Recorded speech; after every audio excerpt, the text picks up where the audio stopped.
अस्सलाम वालेकुम। Fundamentals of chemistry series का lecture number 4 stoichiometry and mole concept. देखिए स्टोइकियोमेट्री और मोल कॉन्सेप्ट दोनों एक इंटररिलेटेड टॉपिक्स हैं। तो स्टोइकियोमेट्री को समझने के लिए सबसे पहले हमें मोल कॉन्सेप्ट का पता होना जरूरी है। क्वेश्चन है कि व्हाट इज मोल, यानी कि मोल किसे कहते हैं। तो इट इज ऐसा unit of amount of substance, यानी कि कोई भी अमाउंट ऑफ सब्सटेंस का ये एक ऐसा यूनिट है। लेकिन यहाँ पर सवाल होता है कि सवाल आता है कि हमें अमाउंट ऑफ सब्सटेंस तो जनरली हम ग्राम्स में ले सकते हैं, लेकिन why do we need moles?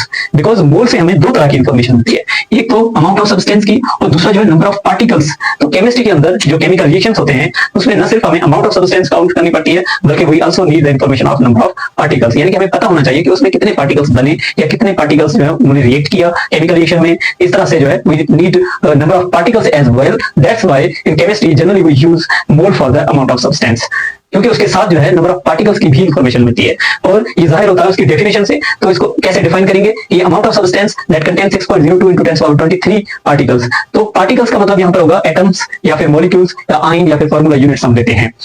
जिस तरह से किसी एक डजन में कितने ऑब्जेक्ट होते हैं? 12 ऑब्जेक्ट होते हैं। वन डजन कंटेन्स 12 पार्टिकल्स या 12 ऑब्जेक्ट्स। इसी तरह से one mole of any substance that contains 6.02 into 10⁻23 particles.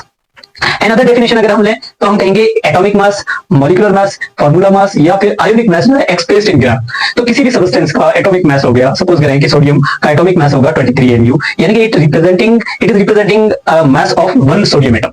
इसी तरह से वाटर का जो है मॉलिक्यूलर मास होगा 18 mu, it means it is representing mass of one molecule of water.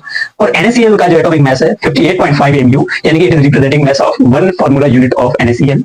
So magnesium chloride has got 95 mu, that is representing the one mass of one formula unit of magnesium chloride। तो यहाँ पर जो है ये सारे क्या है? Atomic mass और मॉलिक्यूलर मास और फार्मूला मास है। अगर इन्हें हम ग्राम्स में लेते हैं, फॉर सपोज के सोडियम का 23 ग्राम होगा, तो उसमें जो सोडियम के एटम होंगे वो होंगे 6.02 into 10⁻23। सेम वे अगर वाटर का जो है 18 mu है, उसको हम ग्राम्स में लेते हैं, तो ये जो मास होगा वो होगा 6.02 into 10⁻23 मॉलिक्यूल्स ऑफ वाटर। लेकिन जब NaCl का जो है हम 58.5 ग्राम लेते हैं, तो उसमें 6.02 into 10⁻23 फार्मूला यूनिट होंगे NaCl के, जबकि ऑन डिसोसिएशन ये देगा आयंस में कन्वर्ट हो जाएगा और इसके जो आयंस हैं वो डबल हो जाएंगे, क्योंकि इसमें 6.02 into 10⁻23 सोडियम के आयन होंगे, जबकि 6.02 into 10⁻23 जो है वो क्लोराइड्स के आयन होंगे और इस तरह से इसके जो आयंस हैं वो डबल हो जाएंगे। जबकि मैग्नीशियम क्लोराइड का अगर 95 ग्राम लेते हैं तो इसमें 6.02 into 10⁻23 तो फार्मूला यूनिट होते हैं, लेकिन on dissociation it gives 3 times more ions than in it. तो इसमें जो है मैग्नीशियम फार्मूला से हमें पता चलता है कि 6.02 into 10⁻23 मैग्नीशियम के आयन मिलेंगे, जबकि फार्मूला से हमें पता चलता है कि क्लोराइड्स जो है वो उनके डबल में होंगे, यानी कि 12.02 into 10⁻23 होंगे और टोटल आयंस जो है 3 times बढ़ जाएंगे इसमें। तो आयंस के लिए जो है एक तरह की कंफ्यूजन यहाँ पर है कि अगर पूछा जाए कि फार्मूला यूनिट कितने होंगे, तो जो इसका जो फार्मूला मास होगा उस हिसाब से हम लेते हैं, मोल के हिसाब से लेते हैं। लेकिन अगर आयंस का पूछा जाए तो they can be twice, thrice and so on, से अकॉर्डिंग टू द फार्मूला कि वो कितने जो है ऑन डिसोसिएशन पर जो है वो आयन दे रहा है। फॉर एग्जाम्पल देखिए यहाँ पर जो दिए गए हैं सारे क्या हैं? एटॉमिक मास, मॉलिक्यूलर मास और फार्मूला मास, और ये जो है रिप्रेजेंट करते हैं मास ऑफ सिंगल पार्टिकल को। लेकिन यहाँ पर जो ग्राम्स में दिए गए हैं वो रिप्रेजेंट करते हैं 6.02 into 10⁻23 पार्टिकल्स को रिप्रेजेंट करते हैं, यानी कि मोल को रिप्रेजेंट करते हैं। तो इसे जो है जनरली जो है मोलर मास कहते हैं। सबको जो है जनरली जो है कहा जाता है मोलर मास, ठीक है। तो मोलर मास क्या होता है? It is mass of one mole of any substance और इसकी जो यूनिट होगी वो होगी ग्राम पर मोल, ठीक है। For example molar mass of sulphuric acid अगर आपसे कोई पूछे तो अगर ऑप्शन दिए गए हों ए में 98 mu, बी में 98.9.8 kg या फिर 98 ग्राम या नन ऑफ देम, तो इसका जो करेक्ट आंसर होगा वो होगा 98 ग्राम, जबकि 98 mu नहीं होगा। क्यों नहीं हो सकता? क्योंकि 98 mu जो है वो रिप्रेजेंट करेगा वन पार्टिकल के मास को, जबकि 98 जो ग्राम है वो रिप्रेजेंट करेगा 6.02 into 10⁻23 पार्टिकल्स के मास को रिप्रेजेंट करेगा। This is the major difference between molecular mass and molar mass. अगर हम देखेंगे आयोनिक कंपाउंड्स में कंफ्यूजन होती है कि कहीं पर वो आयंस पूछ लेता है और कहीं पर जो है फार्मूला यूनिट्स पूछ लेता है। तो अगर 100 ग्राम हम लेते हैं कैल्शियम कार्बोनेट्स के, अगर पूछे कि आयंस कितने होंगे, तो इसमें जो आयंस होंगे वो डबल हो जाएंगे, दैट इज 2Na हो जाएंगे, यानी कि दे गेट डबल, यानी कि 12.04 into 10⁻23 हो जाएंगे, क्योंकि on dissociation it will give calcium ion and carbonate ions. That's why 2 ions for each formula unit हमें मिलते हैं। तो टोटल एक मोल के अंदर जो है फार्मूला यूनिट क्या हो जाएंगे? डबल 2Na हो जाएंगे, ठीक है। तो इस तरह से जो है हम डिफाइन करते हैं मोल कॉन्सेप्ट को, मोल को डिफाइन किया जाता है। And molar mass is simply the mass of one mole of any substance. कहीं कहीं पर जो है एटम्स का भी पूछ लेते हैं। फॉर एग्जांपल अगर हम 16 ग्राम जो है 16 ग्राम ऑफ मीथेन अगर लेते हैं तो कई बार पूछ लेता है कि इसमें एटम्स कितने होंगे, तो इसका जो करेक्ट आंसर होगा वो होगा, इसके अंदर जो एटम्स होंगे होंगे 5 Na हो जाएंगे, क्योंकि एक मॉलिक्यूल के अंदर जो एटम कितने हैं 5 हैं। ठीक है, तो इस तरह से कहीं पर जो है यहाँ पर अगर कोवलेंट बॉन्ड पूछ ले तो इसका जो आंसर होगा 4Na होगा। ठीक है, तो नंबर ऑफ पार्टिकल्स और उसके अंदर मोल्स कितने हैं, उसके एक मॉलिक्यूल के अंदर पार्टिकल्स कितने हैं, यानी कि ओवरऑल जो मोल से जो हमें इंफॉर्मेशन मिलती है वो मिलती है अमाउंट ऑफ सब्सटेंस के बारे में कि उसकी कितनी अमाउंट है, और उसके अंदर जो है नंबर ऑफ पार्टिकल्स जो है वो कितने हैं। This is the major advantage of mole. Avogadro's number किसे कहते हैं? Avogadro's number is the number of particles present in 1 mole of any substance, यानी किसी भी सब्सटेंस के 1 मोल में जितने पार्टिकल्स होंगे उसे हम एवोगैड्रोस नंबर कहते हैं, जो कि 6.02 × 10⁻23 और इसे रिप्रेजेंट NaC किया जाता है। Then molar volume, the volume of 1 mole of any gas at STP, यानी कि स्टैंडर्ड टेम्परेचर एंड प्रेशर पर जो है जो भी गैस की 1 मोल अगर ली जाए उसको इसकी जो वॉल्यूम होगी उसे हम कहेंगे मोलर वॉल्यूम, और उसकी जो वैल्यू होगी दैट इज 22.4 dm3, या हम कह सकते हैं 22.4 लीटर कह सकते हैं। ठीक है, तो ये सारे जो है सिंपल कन्वर्जेंस को स्टार्ट करने से पहले जो फार्मूला लिखे हैं तो इनका आप जो है वो शॉर्ट स्क्रीन ले लें। सही, आगे हम जो है इनकी प्रॉब्लम सॉल्व करेंगे कि किस तरह से जो है ये फार्मूला कहाँ इस्तेमाल होते हैं, एंड अदर मेथड भी हम पढ़ेंगे। ठीक है, सबसे पहले इनका जो है शॉर्ट स्क्रीन ले लें। नंबर 1 के 50 ग्राम ऑफ वाटर अगर हमें दिए गए हैं और नंबर ऑफ मॉलिक्यूल्स मालूम करने हैं, तो यहाँ पर हम ग्राम को कन्वर्ट करेंगे किसमें, नंबर ऑफ मोल्स में। सॉरी, नंबर ऑफ ग्राम नहीं बल्कि नंबर ऑफ मोल्स फाइंड कर रहा है, तो यहाँ पर जो है ग्राम को हम कन्वर्ट करेंगे नंबर ऑफ मोल्स में। तो किस तरह से होंगे ये देखें, आपको 50 ग्राम्स दिए गए हैं और नंबर ऑफ मोल्स फाइंड करने हैं, तो उसके लिए फॉर्मूला होगा N = G अपॉन मोलर मास, और जो ग्राम दिए गए हैं वो 50 है और इसका मोलर मास जो है वो है 18 ग्राम पर मोल। ठीक है, तो ग्राम ग्राम कैंसिल हो जाएगा, तो इसका आंसर आएगा 2.7 मोल्स। लेकिन इसको हम दूसरे तरीके से भी कन्वर्ट कर सकते हैं, अगर आपको फॉर्मूला का पता नहीं है तो किस तरह से करेंगे कि देखिए नंबर ऑफ मोल्स हमें जो है वो फाइंड करने हैं, तो हमें पता है 18 ग्राम ऑफ वाटर में 1 मोल आते हैं, तो 50 gram of water will contain, तो इसको करेंगे क्रॉस मल्टीप्लाई, तो हो जाएगा 18x = 15, x = 50 upon 18 = 2.7। Number 2, number of moles 10 moles of water अगर हम लेते हैं और यहाँ पर पूछ रहा है मास इन ग्राम कितना होगा, तो उसके लिए फॉर्मूला होगा G = N × molar mass. Number of moles 10 दिए गए हैं, मोलर मास जो है वो 18 है, तो इसका जो हो जाएगा दैट वुड बी 180 ग्राम। अगर इसको अनदर मेथड से करेंगे तो हम कहेंगे कि यहाँ पर number of mass in grams मांग रहा है, तो 1 मोल जो है वो of water will contains how many grams, 18 grams, then 10 moles will contain your x, cross multiply करेंगे and x will be 10 × 18 = 180 ग्राम हो जाएंगे। तो इस तरह से हम फाइंड कर सकते हैं।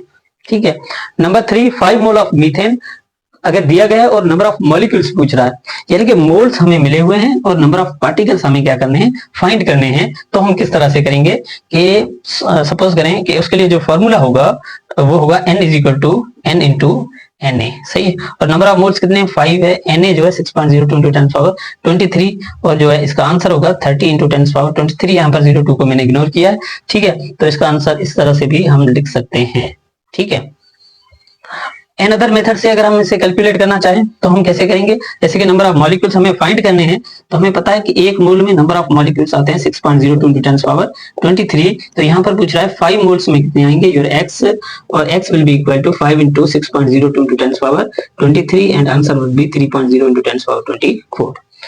नंबर 4, 50 ग्राम ऑफ वाटर अगर हम ले रहे हैं और यहाँ पर पूछ रहा है नंबर ऑफ मॉलिक्यूल्स को, यहाँ पर हम क्या करेंगे, ग्राम्स को कन्वर्ट करेंगे नंबर ऑफ पार्टिकल्स में।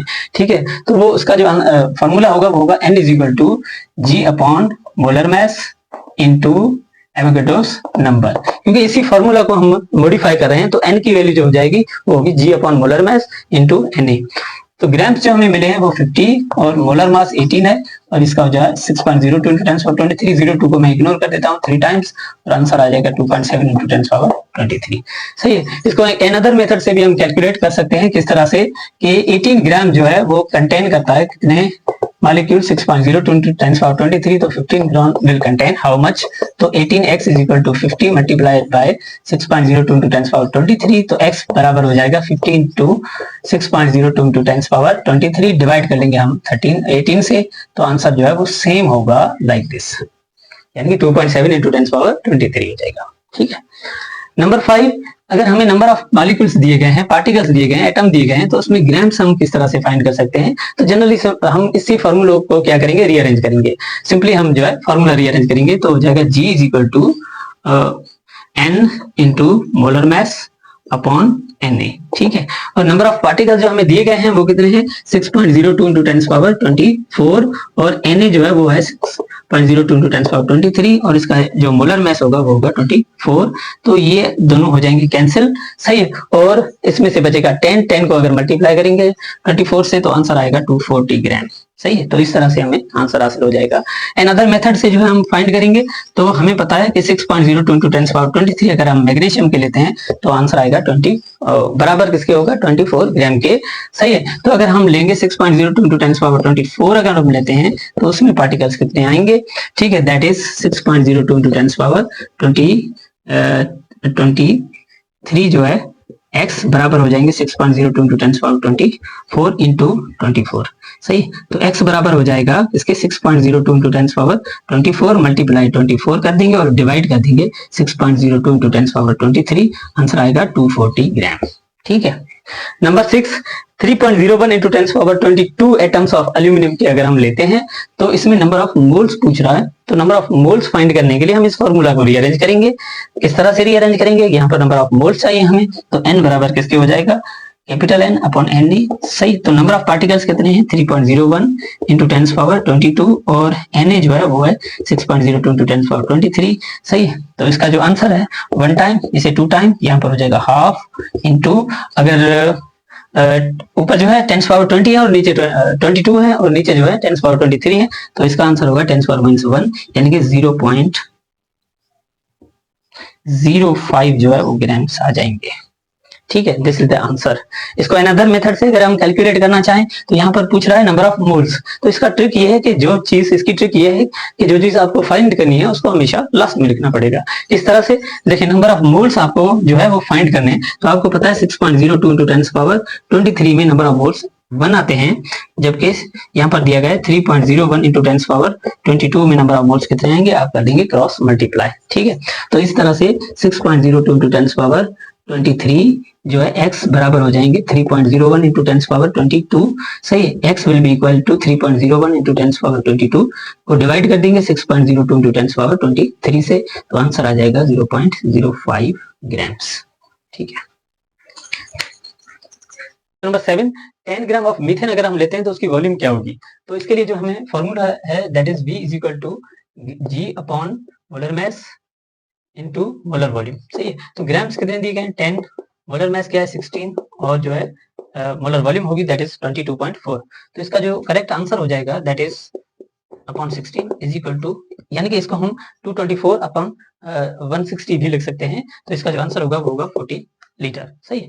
अगर हम 40 लीटर लेते हैं तो उसका मास क्या होगा, तो इसी फार्मूला को हम क्या कर देंगे rearrange, that is G is equal to V और जो मोलर वॉल्यूम है वो आ जाएगा अपॉन में, सही, मल्टीप्लाई हम करेंगे मोलर मास, उसकी जो वॉल्यूम होगी दैट इज 10 और मोलर वॉल्यूम 22.4 और जो है मोलर मास दैट इज 16, तो इसका सेम आंसर आ जाएगा 10 ग्राम, सही है। देन जो है नंबर 9 अगर 2 मोल्स ले रहे हैं तो उसकी जो है वॉल्यूम क्या होगी। सो हमें पता है कि इसी अगर फार्मूला को हम रीअरेंज करें, सही है, कि ग्राम अपन मोल जो है किसके बराबर हो जाएगा स्मॉल n यानी कि नंबर ऑफ मोल्स के, तो नंबर ऑफ मोल्स हमें 2 दिए गए हैं और मोलर वॉल्यूम जो है वो 22 पर, अगर इसे 2 से मल्टीप्लाई कर देंगे तो हो जाएंगे 44.8 लीटर हो जाएंगे, यानी कि 2 से मल्टीप्लाई कर देने पर दैट इज सही। नंबर 10 50 लीटर अगर हम लेते हैं इसके हाइड्रोजन के तो उसमें मोल्स कितने होंगे, तो इसी फार्मूला को हम रीअरेंज करेंगे तो फार्मूला बन जाएगा n is equal to V upon Vm, यहाँ पर हम लिखेंगे 50 22.4, यहाँ पर अगर 500 लिखते हैं तो 2, तो कैलकुलेशन में आसानी हो जाएगी, सही। तो इसका जो आंसर आएगा वो आएगा 2.23 अपना मोल्स आ जाएगा, ठीक है। अब आपके लिए असाइनमेंट है कि इन प्रॉब्लम्स को आप जो है वो सॉल्व करें through another method that I call it as X method या फिर अलजेब्रिक मेथड से आप कैलकुलेट करें।